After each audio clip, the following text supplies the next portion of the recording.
कक्षा 12 भूगोल में पढ़ेंगे हम पठार।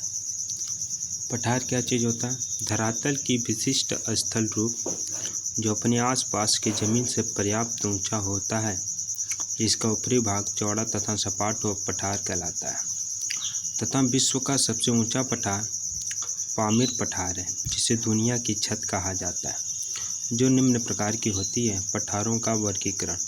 पहला था अंतर्जात बलों से उत्पन्न पठार। अंतर्जात का मतलब कि अंदर भूमि के अंदर बल के कारण जो पठार का निर्माण होता है, वही अंतर्जात बलों से उत्पन्न पठार, जैसे अंतरा पर्वतीय पठार, पर्वतपादीय पठार, तटीय पठार, गुंबदाकार पठार, महाद्वीपीय पठार। फिर ज्वालामुखी से उत्पन्न पठार या बहिर्जात बलों से उत्पन्न पठार, मतलब बाहरी पृथ्वी के ऊपर बलों के कारण जो समतल सपाट उत्पन्न होता है, वही हमारा पठार कहलाता है बहिर्जात। जैसे जलीय पठार, वायव्य पठार, हिमानी पठार, उष्णत पठार। जलवायु के आधार पर पठार। अब जल के कारण जो पठार प्राप्त होते हैं वो जलवायु, तो शुष्क पठार, आर्द्र पठार, और तीसरा हमारा जो ये हिम पठार।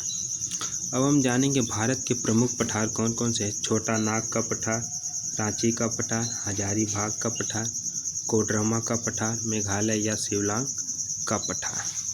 फिर विश्व के प्रमुख पठार के बारे में कि तिब्बत का पठार, मंगोलिया का पठार, एशिया माइनर का पठार, अरब का पठार, अनातोलिया का पठार, यूनान का पठार, ऑस्ट्रेलिया का पठार, मेडागास्कर का पठार, अबिसिनिया का पठार, ब्राज़ील का पठार, मेसेटा का पठार, बोलिविया का पठार, चियापास का पठार, अल्गकास का पठार।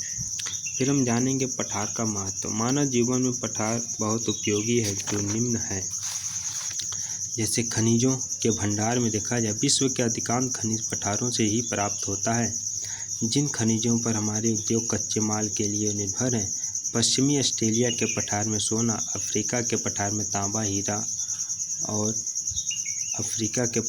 तांबा हीरा और सोना, भारत के पठार में कोयला, लोहा और मैग्नीज और अभ्रक के विशाल भंडार हैं। जल विद्युत उत्पादन। पठारों के ढालों पर नदियां जलप्रपात बनाती है। यह जलप्रपात जल विद्युत उत्पादन के आदर्श स्थल हैं। ठंडी जलवायु।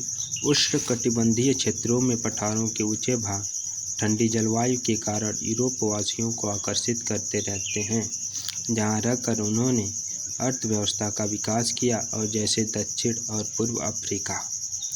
पशुचारण के लिए पठारी भाग पशुचारण के लिए बहुत उपयोगी। ये भेड़ बकरियों के लिए बहुत उपयोगी होता है, जिनसे हमें ऊन, वस्त्र, मांस, दूध इत्यादि प्राप्त होते हैं।